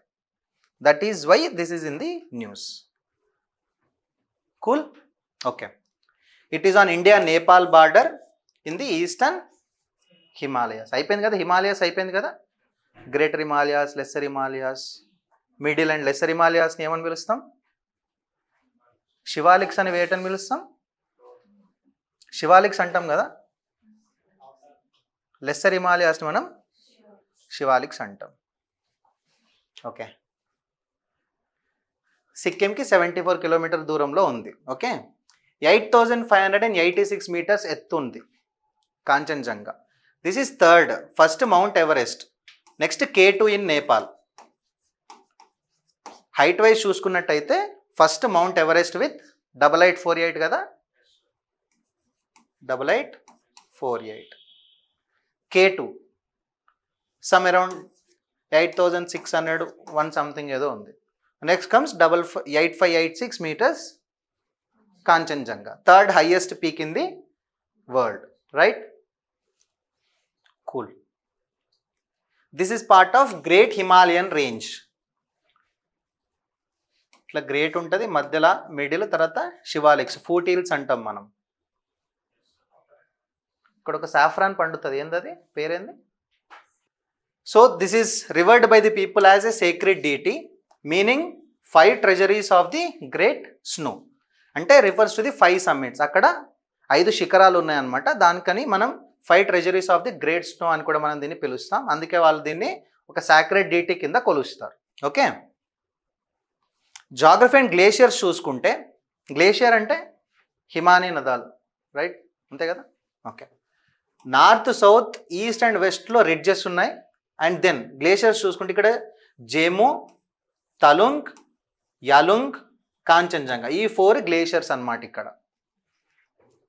కన్జర్వేషన్ చూసుకుంటే ఇక్కడ కాంచన్జంగా నేషనల్ పార్క్ ఉంది సిక్కింలో. ఎక్కడుంది? సిక్కింలో కాంచన్జంగా నేషనల్ పార్క్ ఉంది. ఇది ఒక UNESCO world heritage site and biodiversity hotspot కూడా. నెక్స్ట్, క్లైంబింగ్ హిస్టరీ ఎవరైతే దాన్ని అధిరోహించిన వాళ్ళు చూసుకుంటే ఇట్ స్టార్టెడ్ ఇన్ 1955. 1955లో first person British expedition led by Charles Evans. ఆయన సౌత్ వెస్ట్ ఫేస్ని ఫస్ట్ ఆయన ఎక్కడం జరిగింది. బట్ ద పాయింట్ ఏంటంటే ఎవ్వరు కూడా ఎండ్ వరకు వెళ్ళరు, పీక్ ఉంటుంది కదా, ఎండ్ వరకు వెళ్ళరు. ఎందుకనంటే అది సిక్కిం వాళ్ళకి ఒక పవిత్రమైనటువంటి ప్లేస్ అనమాట. అందుకని ఏంటంటే ఒక పర్టికులర్ స్టేజ్ వరకు వెళ్తారు, ఈ పైన పోర్షన్ ఏదైతే ఉందో అక్కడికి ఎవరు కూడా వెళ్ళరు అనమాట. బట్ ఇప్పుడు సిక్కిం సీఎం మొత్తానికే క్లోజ్ చేయండి అని చెప్పి సెంట్రల్ గవర్నమెంట్కి రిక్వెస్ట్ చేసుకున్నారు. క్లియర్? కాంచన్జంగా క్లియర్? ఎక్కడుంది? సిక్కిం. నెక్స్ట్, కర్ణిమాత విన్నారా? ఇది చూసారా? Karni Mata temple, it is in Rajasthan. Modi సార్కి ఏం పని లేదు కాబట్టి తిరుగుతూనే ఉంటాడు. Recently he visited Karni Mata temple in Rajasthan. Karni Mata ఎవరనంటే ఇట్స్ లైక్, అఫ్ కోర్స్ ఇది 30 kilometers from Bikaner. She is a 14th century Hindu warrior, saint and ascetic. 14th century ఆవిడ హిందూ వారియర్, సెయింట్, అలాగే ascetic, revered as an incarnation of goddess Durga. తెలంగాణలో ఉన్న వనదేవతల పేర్లు ఏంటి? సమ్మక్క సారక్కల గురించి మనం జాతర చేసుకుంటాం కదా, వాళ్ళ స్టోరీ చదువుంటారా మీరు? చదివారా? వాళ్ళ ప్రవర్తన ఆధారంగా మనం వాళ్ళని దైవాలుగా కొలుస్తాం, అంతే కదా? Yes, no? So same way అనమాట. ఇక్కడ రాజస్థాన్లో కూడా కర్ణిమాత కూడా అలాగే గాడెస్ దుర్గా లాగా మనం ఆవిడ్ని కొలుస్తాం. Next, played significant role in laying foundation stone for Mehrangarh fort and Bikaner fort. ఆవిడ ఉన్నప్పుడు ఇప్పుడున్నటువంటి మెహర్గర్ ఫోర్ట్ కానీ లేకపోతే బికనూర్ ఫోర్ట్స్ ఏవైతే ఉన్నాయో అప్పుడు ఆవిడే స్టార్ట్ చేసింది. Okay, fun. Famous temple dedicated to Karni Mata, it is also called temple of rats. 25,000 ఎలకలు ఉంటాయి గుళ్ళో. ఈ ఎలకలు కూడా ఏంటంటే దాంట్లో వైట్ ఎలుకలు ఇంకా పవిత్రమైనవి అని చెప్పి వాళ్ళు అనుకుంటారు. అంటే వాటిని డైరెక్ట్ ఇన్కార్నేషన్ ఆఫ్ కర్ణిమాత, అలాగే వాళ్ళ చిల్డ్రన్, లిటిల్ చిల్డ్రన్ లాగా, అంటే కర్ణిమాత యొక్క అవతారాలే ఈ ఎలుకల్లాగా వాళ్ళు భావిస్తారు అనమాట. అందుకే గుళ్ళో దగ్గర దగ్గర 25,000 ఎలకలు ఉన్నాయి. కబ్బాస్ అని పిలుస్తారు. కబ్బాస్ అంటే లిటిల్ చిల్డ్రన్ అని అర్థం.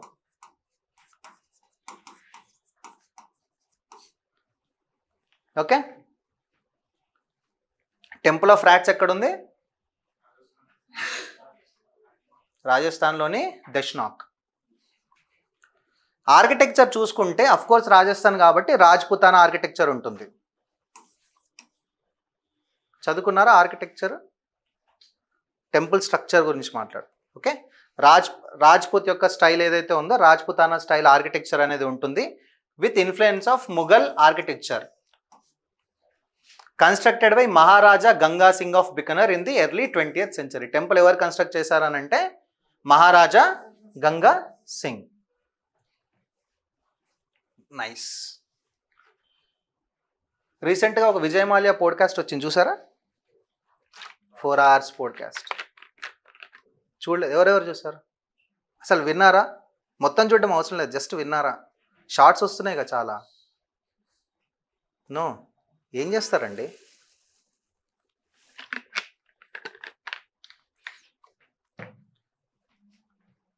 సరే, ఆయన అప్పు చేసిండు బయటకు వెళ్ళిపోయాడు, రైట్?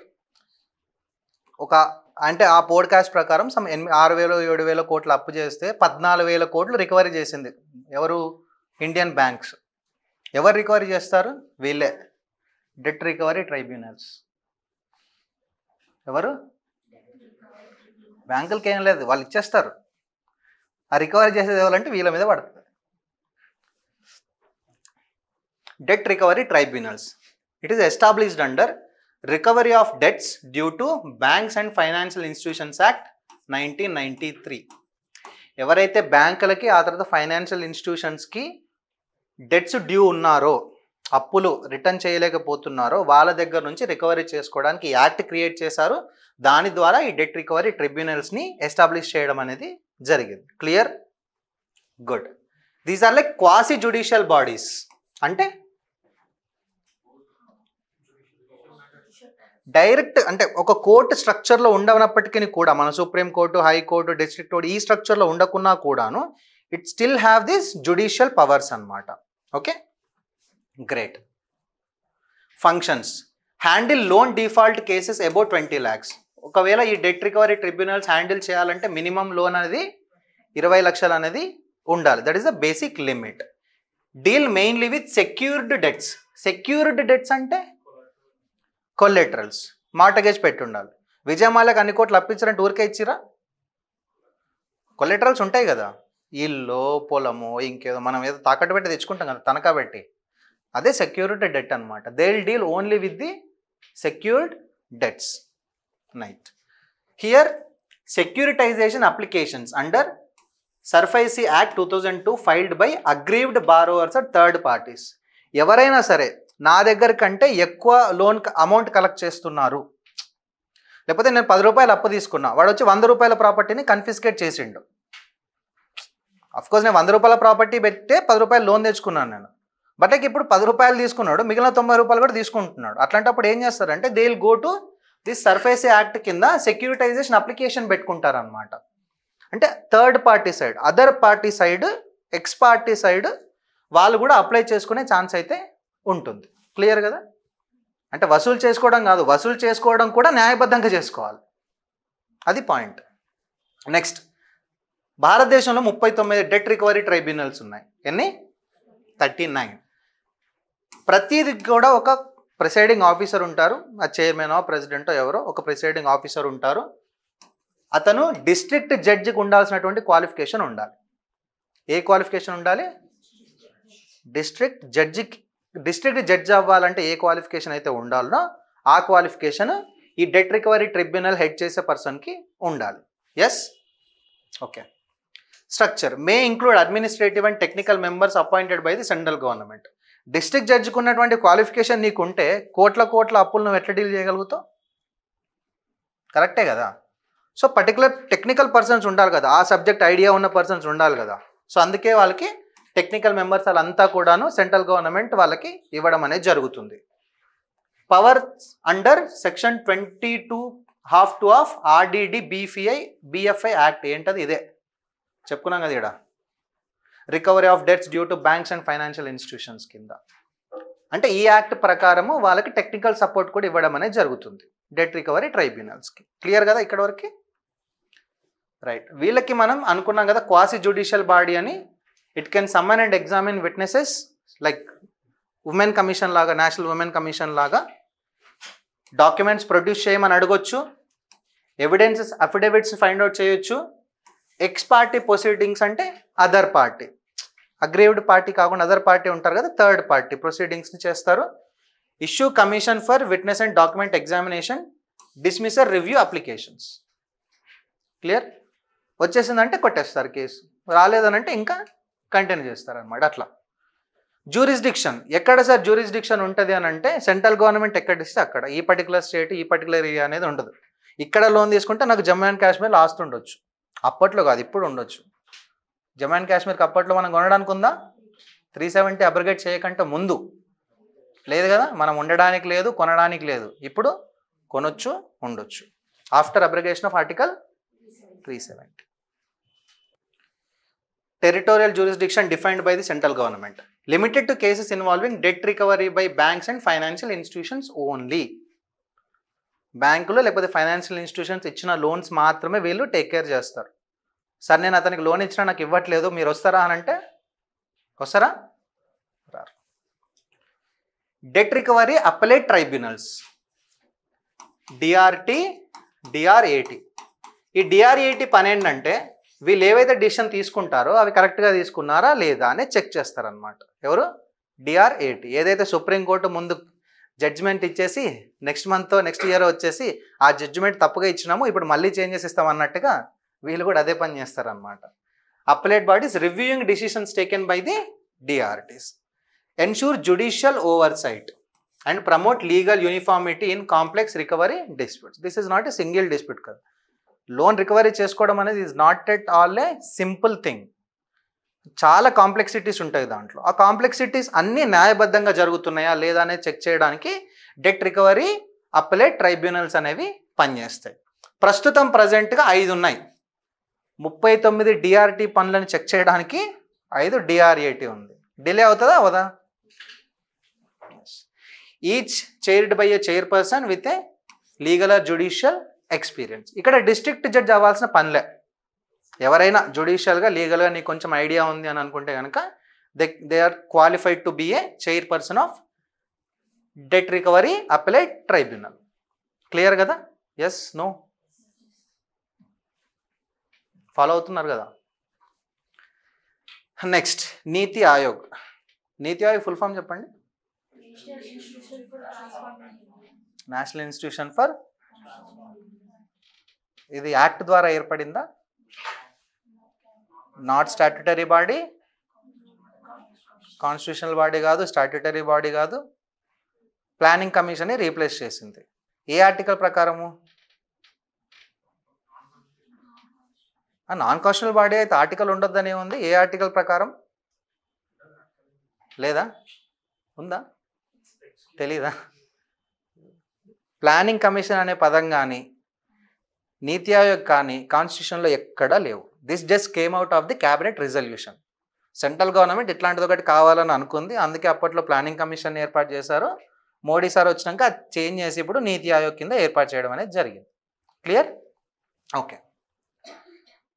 రీసెంట్గా ఏం జరిగిందంటే 10th గవర్నింగ్ కౌన్సిల్ మీటింగ్ జరిగింది. ఎన్నోది?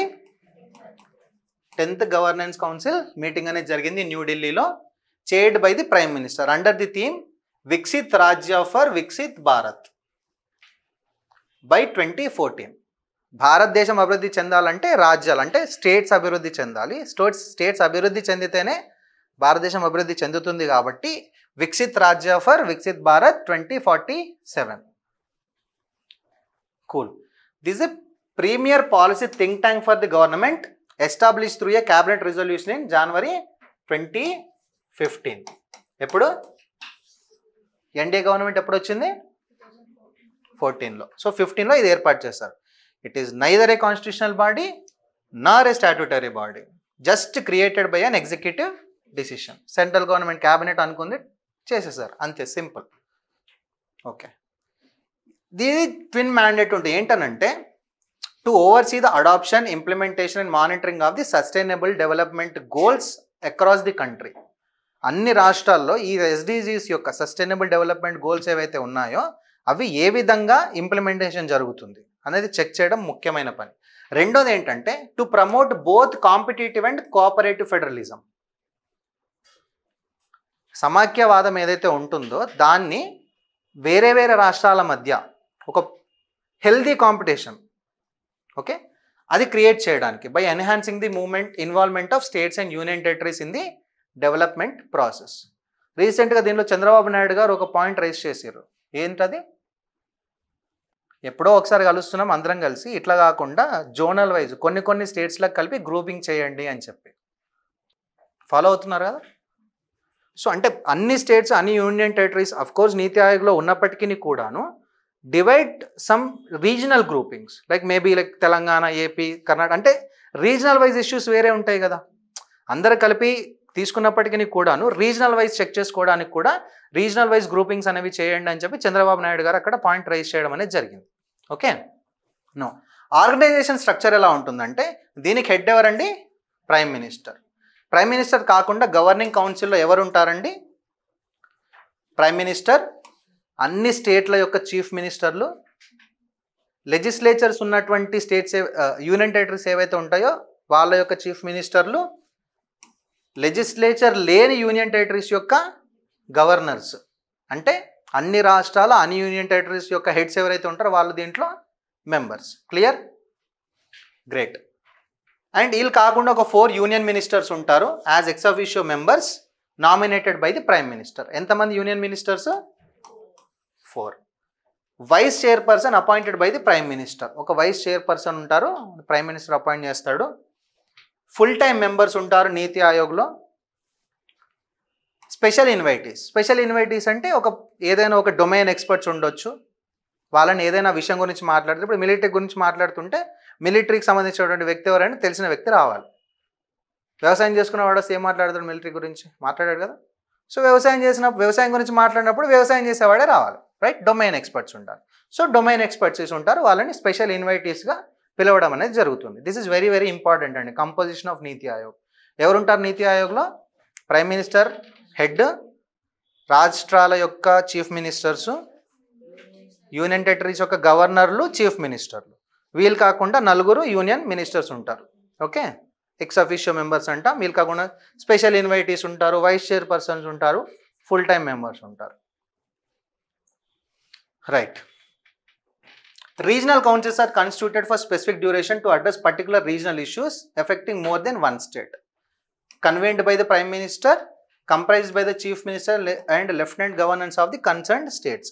ఏదైతే రీజనల్ ఇష్యూ ఏదైతే ఉందో ఆ ఇష్యూకి సంబంధించినటువంటి స్టేట్స్ ఏవైతే దాంట్లో ఇన్వాల్వ్ అయి ఉంటాయో వాళ్ళందరికీ కలిపి రీజనల్ గ్రూపింగ్స్ కూడా ఉంటాయి, రీజనల్ కౌన్సిల్స్ అంటాం మనం. అది ఎవరు కన్వే చేస్తారు సార్ అని అంటే ప్రైమ్ మినిస్టర్ కన్వే చేస్తారు. రేపు క్వశ్చన్ వస్తుంది, నీతి Aayog council like headed by president అంటారు, కరెక్టా? కాదు. లేకపోతే 4 అఫీషియో మెంబర్స్ ఉన్నారు కదా, క్యాబినెట్ మినిస్టర్స్ ఎవరైతే ఉంటారో వాళ్ళందరిని ఎవరు అపాయింట్ చేస్తారు సార్? ప్రెసిడెంట్ అని అడిగితే ఇక్కడ ప్రెసిడెంట్ టాపికే లేదు. జనరల్గా ప్రతిదీ అపాయింట్ చేసేది ఎవరు? ప్రెసిడెంట్. త్రూ గవర్నమెంట్ పోయినా కూడా సంతకం పెట్టాల్సింది ప్రెసిడెంట్, కానీ ఇక్కడ ప్రెసిడెంట్ యొక్క తీసుకోవాల్సిన అవసరమే లేదు మనం. ఓకే, అది గుర్తుపెట్టుకోండి. ఓకే, నెక్స్ట్ ఒక సిఈఓ ఉంటారండి, చీఫ్ ఎగ్జిక్యూటివ్ ఆఫీసర్ ఉంటారు ఫర్ నీతి ఆయోగ్. ఇప్పుడు ఎవరున్నారు తెలుసా? సుబ్రహ్మణ్యం. సిఈఓ ఉంటారు, appointed by the prime minister for a fixed tenure. అంటే 2 సంవత్సరాలు 3 సంవత్సరాలు అనేది ఏం లేదు. ఆ ఫిక్స్డ్ టెన్యూర్ అనేది decided by the prime minister. కావాలంటే దాన్ని ఎక్స్టెండ్ చేసుకుంటూ పోతారు. Holds the rank of secretary to the government of India. ఈ సిఈఓ ఎవరైతే ఉంటారో గవర్నమెంట్లో ఒక సెక్రటరీకి ఉన్నటువంటి అధికారాలన్నీ ఆయనకు ఉంటాయి. He will be having the same rank. Fine. Okay, key objectives ఏముంటాయండి?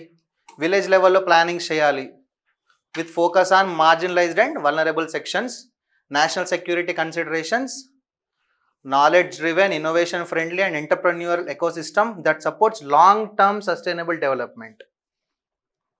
Intersectoral and interdepartmental coordination issues కూడా ఇక్కడ మేజర్గా రైజ్ అవ్వడం అనేది జరుగుతుంది. ఓకే, అంటే ఓవరాల్గా ఇది అదని ఏం లేదు. నీతి ఆయోగ్ ఏదైతే ఉందో it comes under everything, all aspects, economy aspects, political aspects అనేది తక్కువ అనుకోండి, ఈ రాజకీయం కాదు. ఓకే, ఎకనామిక్ ఆస్పెక్ట్స్ వస్తాయి, సెక్యూరిటీ ఆస్పెక్ట్స్ వస్తాయి, ప్రతి విషయం కూడా వాళ్ళు నీతి ఆయోగ్ కౌన్సిల్లో మాట్లాడుకోవడం అనేది జరుగుతుంది. ఎన్నో కౌన్సిల్ అనుకున్నాం మనం? ఇది 10th governing council. Viksit Rajya for Viksit Bharat ఎప్పటి వరకు? 2047. ఎందుకు 2047? ఏంది? 100 years of independence. Algeria joins the BRICS led NDB, new development bank. దీన్నే మనం బ్రిక్స్ బ్యాంక్ అని కూడా పిలిచేవాళ్ళం కదా, బ్రిక్స్ డెవలప్మెంట్ బ్యాంక్ అని కూడా పిలిచేవాళ్ళం ఒకప్పుడు. ఇప్పుడు మనం దాన్ని న్యూ డెవలప్మెంట్ బ్యాంక్ అని పిలుస్తున్నాం. అల్జీరియా ఎక్కడుంది కంట్రీ? ఆఫ్రికాలో పైన ఉంటుంది, మెడిటేరియన్ సీ కింద. మెడిటేరియన్ సీ ఎక్కడుందని అడగండి. మ్యాపింగ్ అయిపోయిందేమో కదా, వరల్డ్ మ్యాపింగ్ కూడా అయింది కదా. ఓకే, సో ఆఫ్రికాలో పైన ఉంటుందన్నమాట అల్జీరియా. ఇప్పుడు మనం ఓకే, ఆఫ్రికన్ కంట్రీ ఏదో ఎన్డీబీలో జాయిన్ అయింది. ఇంపార్టెన్స్ ఏంటి? మనం బ్రిక్స్ గురించి మాట్లాడుకుంటున్నాం. బ్రిక్స్లో ఆఫ్రికా ఉందా? Brazil, Russia, India, China, South Africa. South Africa కూడా కింద ఉంది, సౌత్ ఆఫ్రికా. మనం నార్త్ అల్జీరియా గురించి మాట్లాడుకుంటున్నాం because it is official entry of the African కాంటినెంట్ని కూడా ఇక్కడ రిప్రజెంట్ చేస్తున్నాం అనమాట. So Africa is also very much part of this BRICS అని చెప్పి. అందుకని మనం దీని గురించి మాట్లాడుకుంటాం. Expands banks influence in the North Africa. South Africa already ఉంది కాబట్టి now we are entering into North Africa. Okay, ఎందుకు దీని గురించి మాట్లాడాలనంటే you know IMF and world bank. IMF అంటే international monetary fund, world bank రీసెంట్గా $40 బిలియన్ లోన్ ఏదో ఇచ్చింది పాకిస్తాన్, చూసారా? ఇక్కడ ఆపరేషన్ సింధూర్ జరుగుతూ ఉంది, అక్కడ నుంచి లోన్ అప్రూవ్ చేసేసినారు. ఓకే, ఎందుకనంటే IMF కానీ వరల్డ్ బ్యాంక్ కానీ ఏంటంటే ఇవి వెస్టర్న్ కంట్రీస్ యొక్క డామినెన్స్ ఎక్కువ ఉంటుంది. అందులో నువ్వు ఎంత ఇన్వెస్ట్ చేస్తే నీకు అంత డిసిషన్ మేకింగ్ పవర్ ఉంటుంది. Got it? అంతే, మెజారిటీ ఇన్వెస్ట్మెంట్స్ ఎవరైతే చేస్తారో వాళ్ళకి ఎక్కువ పవర్ అనేది ఉంటుంది. సో ఇప్పుడు పాకిస్తాన్కి లోన్ గ్రాంట్ చేసారు అంటే ఎవరు గ్రాంట్ చేసినట్టు? US గ్రాంట్ చేసినట్టే కదా. అంటే వెస్టర్న్ పవర్ అంటే మనం బేసిక్గా US గురించి మాట్లాడుకుంటాం కాబట్టి ఇక్కడ US ఏం చేస్తుంది అని అంటే ఇక్కడ లోన్ ఇచ్చేస్తుంది, ఆ లోన్ డబ్బులు తీసుకొని వీడు మళ్ళీ USకి పోయి ఆయుధాలు కొనుక్కొని వస్తాడు. అంటే US స్ట్రాటజీనే అది, ఇప్పుడు కాదు ముందు నుంచి కూడా. ఓకే, సో ఈ western dominated entities like world bank, IMFకి ఒక ఆల్టర్నేట్గా మనం ఈ న్యూ డెవలప్మెంట్ బ్యాంక్ గురించి మాట్లాడుకుంటున్నాం. Okay, clear? ఎస్. ఎవరున్నారు బ్రిక్స్ కంట్రీస్ అంటే? Brazil, Russia, India, China and South Africa. ఇంతకుముందు మనం దాన్ని బ్రిక్స్ డెవలప్మెంట్ బ్యాంక్ అన్నాం, ఇప్పుడు న్యూ డెవలప్మెంట్ బ్యాంక్ అని పిలుస్తున్నాం. అంటే మనం బ్రిక్స్కే పరిమితం అవ్వట్లేదు. Why new? కొత్త కంట్రీస్ని కూడా మనం తీసుకుంటున్నాం. We are like expanding our territory to mobilise resources for the infrastructure and sustainable development projects in the BRICS. అది కాకుండా other developing countries. That is why Algeria in NDB now. Okay, first ఇది conception అనేది దీని యొక్క idea వచ్చింది ఇండియాలోనే అండి. ఎప్పుడు? 2012 బ్రిక్స్ సమ్మిట్లో న్యూఢిల్లీలో ఈ NDB యొక్క బ్యాంక్ యొక్క ఐడియా వచ్చింది భారతదేశంలోనే. Okay, headquarters in Shanghai, China. Okay, regional offices కూడా ఉన్నాయి. ఎక్కడున్నాయి? South Africa and Brazil.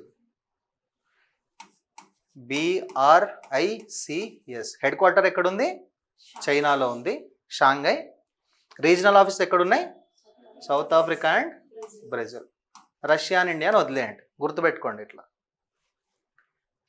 It is open to all UN member states. Just బ్రిక్స్కి మాత్రమే పరిమితం కాకుండా ఎవరైతే యూఎన్లో ఉన్నారో, యునైటెడ్ నేషన్స్ ఐక్యరాజ్య సమితిలో మెంబర్స్ ఎవరైతే ఉన్నారో వాళ్ళందరూ కూడా దీంట్లో జాయిన్ అవ్వడానికి, సభ్యత్వం తీసుకోవడానికి అర్హులే అనమాట. Okay, global reach and south cooperation కోసం. ఓకే, ఆథరైజ్డ్ క్యాపిటల్ వచ్చేసి $100 బిలియన్. ఇనిషియల్గా సబ్స్క్రైబ్ చేసింది $50 billion, equally among BRICS founders. 5 దేశాలు సమానంగా, సరిసమానంగా దాంట్లో ఇన్వెస్ట్ చేయడం అనేది జరిగింది. ఇప్పుడు బ్యాంక్ స్టార్ట్ చేయాలంటే డబ్బులు ఉండాలి కదా. ఎంత స్టార్ట్ చేశారు? 50 బిలియన్తో స్టార్ట్ చేశారు. 50 బిలియన్లు 10 బిలియన్ ఈచ్గా ఇవ్వడం అనేది జరిగింది. సో ఇక్కడ ఈక్వల్ రైట్స్ ఉంటాయా, ఉండవా? Everyone will be having equal right to vote అనుకోండి. ఓకే, ఈక్వల్ ఓటింగ్ పవర్ ఉంటుంది. Unlike IMF and world bank. మన యూట్యూబ్ ఛానల్ చూస్తారా మీరు?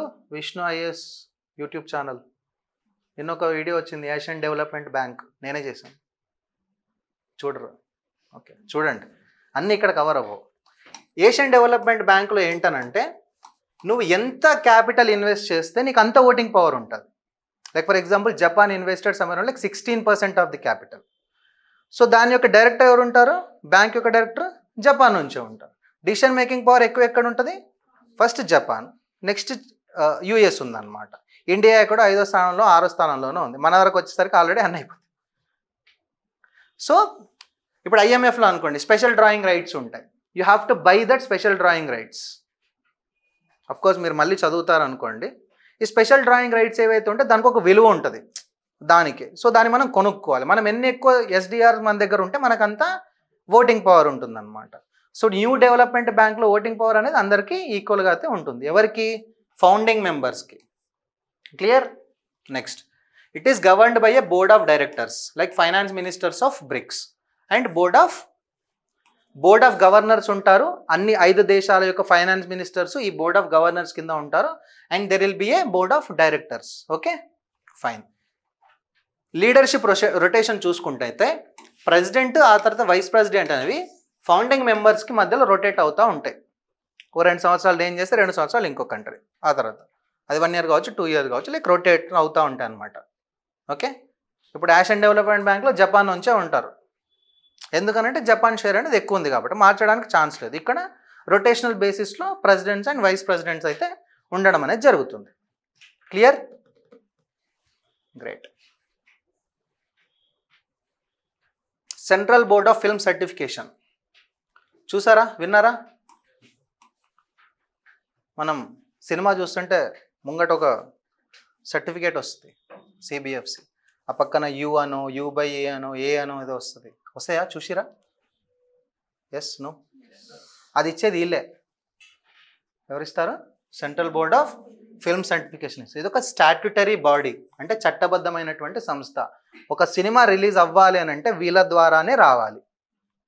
నేను సినిమా తీసుకున్న, డబ్బులు పెట్టినా కాబట్టి అది నా థియేటరే కాబట్టి నేను వేసుకుంటా అంటే కుదరదు. Clear? It has to come through CBFC. ఈ సిబిఎఫ్సి నుంచి సర్టిఫికేట్ తీసుకొని అది రిలీజ్ చేయడానికి ఛాన్స్ అయితే ఉంటుంది. It functions under ministry of information and broadcasting, government of India. Clear? Next, it commonly referred as a censor board అని మనం పిలుస్తాం.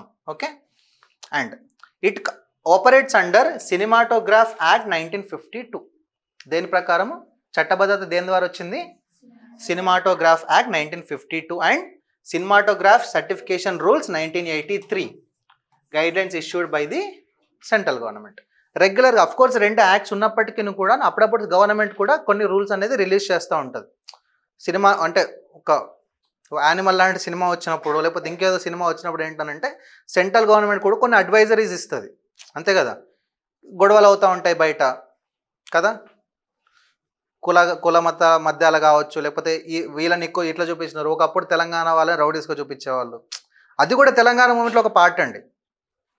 తెలంగాణ మనం చదువుకున్నప్పుడు సినిమా కూడా ఒక పార్టే, భాష పార్టే, బుక్స్ పార్టే, అన్ని పార్టే మూమెంట్లో. అప్పుడు సినిమా కూడా అప్పుడు సినిమా గురించి కూడా ఒక మూమెంట్ జరిగిందనమాట తెలంగాణ మూమెంట్లోనే. So this is also important because the guidelines issued by the central government is also very very important. Okay, CBFC role ఏముంటుందంటే it is responsible for the regulating the public exhibition of the films. No film can be exhibited publicly without CBFC censor board certification లేకుండా చేయడానికి లేదు. దీంట్లో ఒక chairperson ఉంటారు, 12 నుంచి 25 members ఉంటారు. 12 నుంచి 25 మెంబర్స్ ఉంటారు. వాళ్ళందరూ ఫిల్మ్ ఫెటర్నిటీకి సంబంధించిన వాళ్ళే ఉండరు. టీచర్ ఉండొచ్చు, లేదా ఒక డాక్టర్ ఉండొచ్చు, అంటే వేరే వేరే డిపార్ట్మెంట్స్లో వేరే వేరే దగ్గర పనిచేసే వాళ్ళు కూడా సెన్సార్డ్ బోర్డులో మెంబర్స్గా ఉంటారు. ఏం చేస్తారంటే వాళ్ళు ఒక 2-3 పోయి సినిమా చూస్తారు, వస్తారు. చూసి రావడం బాగానే ఉంటుంది, కానీ సెన్సార్ బోర్డులో ఫుల్ టైమ్గా పనిచేసే వ్యక్తి రోజుకు 20-30 సినిమాలు చూడాలి. అంతే కదా, ప్రతి సినిమా అంటే ఇప్పుడు ఎన్ని సినిమాలు రిలీజ్ అవుతున్నాయి, అన్ని సినిమాలు వాళ్ళు చూడాల్సిందే. చూసి డబల్ టైం చెక్ చేసుకొని దాంట్లో కట్స్ చెప్పి ఉంటాయి కదా. It is not an easy task. Okay, దీనికి 9 రీజనల్ ఆఫీసెస్ ఉన్నాయి. ఎన్ని? 9. ముంబై, కోల్కతా, చెన్నై, బెంగళూరు, తిరువనంతపురం, హైదరాబాద్, న్యూఢిల్లీ, కటక్. ఏడుంది కటక్? ఒడిశా. గౌహతి ఏడుంది? అస్సాం. సౌత్లో ఏమున్నాయండి? హైదరాబాద్ ఉందా? ఉంది. చెన్నై ఉందా? ఉంది. కర్ణాటక, బెంగళూరు ఉంది. తిరువనంతపురం ఉంది. సౌత్ కవర్ అయిందా? ముంబై ఉందా? ఉంది. మధ్యప్రదేశ్, అది మహారాష్ట్ర పోతే. ఆ పైన మనం న్యూఢిల్లీ కామన్. గుర్తుపెట్టుకోవాల్సింది ఏంటి? West Bengal, Odisha and Assam. అంటే మనం ఈజీవే వెతుక్కోవాలి గుర్తుపెట్టుకోవడానికి, బట్టి కొట్టొద్దు. బట్టి కొడితే మర్చిపోతుంది. Film examination is aided by advisory panels whose members are nominated by the government from diverse background for 2-year terms. A kind of certification issue చేస్తారు? యూ ఉందనుకోండి, యూనివర్సల్ ఎవరైనా చూడొచ్చు. U/A ఉంటే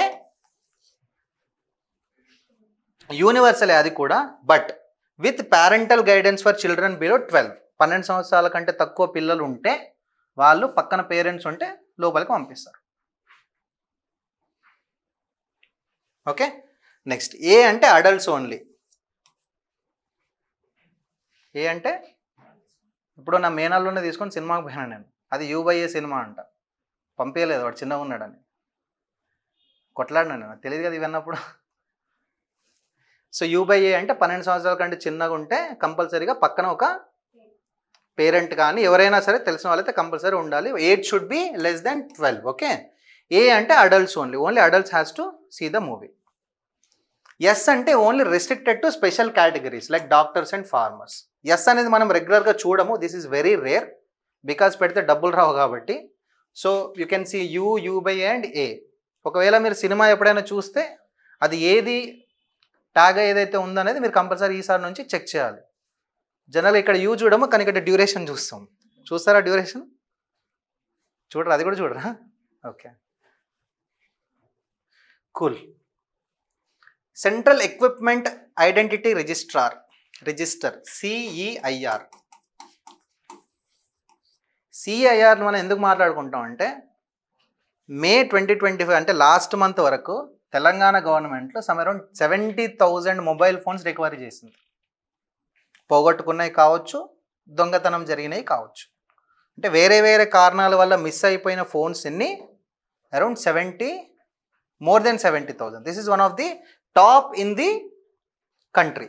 First time stolen phones using CEIR portal. It highlights the effectiveness of digital infrastructure in public service and law enforcement. ఈ CEIRలో ఏముంటుంది అని అంటే IMEI number ఉంటుంది. IMEI నంబర్ తెలుసా? ఇట్స్ 15 డిజిట్ నంబర్ ఎవ్రీ ఫోన్కి ఉంటుందండి. దాని తర్వాత అది ఇది ESN ఉంటుంది, ఎలక్ట్రానిక్ సీరియల్ నెంబర్. ఎవరైతే మ్యానుఫ్యాక్చరర్స్ ఉన్నారో వాళ్ళు ప్రతి డివైస్కి ఒక నెంబర్ వేసుకుంటారు. ఆ ESN నెంబర్ని దాంతోపాటు IMEI నెంబర్ని. IMEI అంటే ఇంటర్నేషనల్ మొబైల్ ఎక్విప్మెంట్ ఐడెంటిటీ. దీని ఫుల్ ఫామ్ అయినా అడగొచ్చు ఎగ్జామ్లో, ఏముంది? International mobile equipment identity. ఈ రెండు నంబర్ని యూజ్ చేసుకుంటారు. వీటిని ఒక సెంట్రల్ డేటాబేస్ ఉంటుంది, అదే ఈ సెంట్రల్ ఎక్విప్మెంట్ ఐడెంటిటీ రిజిస్టర్. దీని ద్వారా ఏంటనంటే స్టోలెన్ ఫోన్స్ ఏవైతే ఉన్నాయో ఈ నంబర్స్ని IMEI ఆ తర్వాత ESN ఈ నంబర్స్ని ట్రాక్ చేయడం ద్వారా అవి ఎక్కడున్నాయో ఫైండ్ అవుట్ చేసి దాన్ని రికవరీ చేయడం అనేది జరుగుతుంది అన్నమాట, ఎక్కడైనా కదా. ఇది ఎవరు డెవలప్ చేశారు సార్ అని అంటే department of telecommunications under ministry of communications. Okay. It is a central database to track and block lost, stolen, unauthorised mobile phones. 15 digit unique number assign to every mobile handset. Okay. మనం ఈ రిపోర్ట్లో ఏంటనంటే ప్రతి phone పోతే మనం FIR file చేయాలి కంపల్సరీగా. Okay. FIR file చేసి ఆ FIR కాపీని దాంతోపాటు మన IMEI నంబర్ని ఈ పోర్టల్లో రిజిస్టర్ చేసామనంటే అది ఎక్కడుంది ఏంటనేది అథారిటీస్ ఫైండ్ అవుట్ చేయడానికి ఛాన్స్ ఉంటుంది. క్లియరా? సరే, ఏ నెట్వర్క్ సార్ అంటే అన్ని network, all telecom networks. And ఒకవేళ సిమ్ కార్డ్ చేంజ్ చేసినా కూడా ట్రాక్ చేయొచ్చు, ఎందుకంటే IMEI నంబర్ మనం వాడతాం కాబట్టి సిమ్తో సంబంధం లేదు. కాల్స్ చేస్తాము, కాల్ చేస్తే నెట్వర్క్ ఉంది, well and good, we can find out the place. ఒకవేళ కాల్ లేకున్నా కూడా IMEI నంబర్ ద్వారా we can track the phone. Good. ఎందుకు ఇదనంటే to discourage mobile theft. Mobile థెఫ్ట్ని డిస్కరేజ్ చేయాలంటే 70,000 ఫోన్లు ఉన్నాయి, ఒకటి కాదు రెండు కాదు. అంటే ఒకటి మన నెగ్లిజెన్స్ కావచ్చు, రెండవది అంతగానం మంది దొంగలు కూడా పెరుగుతున్నారని అర్థం. To identify and block cloned device. Cloned డివైస్లు అంటే క్లోనింగ్ అంటే కాపీయింగ్ ద ఎగ్జాక్ట్ థింగ్. ఆ మొబైల్లో ఉన్నటువంటి డేటాని నేను యాజ్ ఇట్ ఈజ్గా నేను వేరే డివైస్కి మార్చేసుకుంటాను. మనకి తెలియకుండానే మన డివైస్ క్లోన్ చేయొచ్చా? Duplicated and reprogrammed devices. Okay. To protect consumer interest and privacy, centralised database, track చేయడం, and to allow access to GSMA international database for device authentication. GSMA అనేది ఒక ఇంటర్నేషనల్ పోర్టల్ అనమాట. దాంతోపాటు అంటే మన రిజిస్టర్ మన డేటాబేస్ని world అంటే GSMAతో పాటు ఇంటర్నేషనల్ డేటాబేస్తో కూడా మనం జాయిన్ చేయడం వల్ల ఏంటంటే it will be very easy. Okay, right.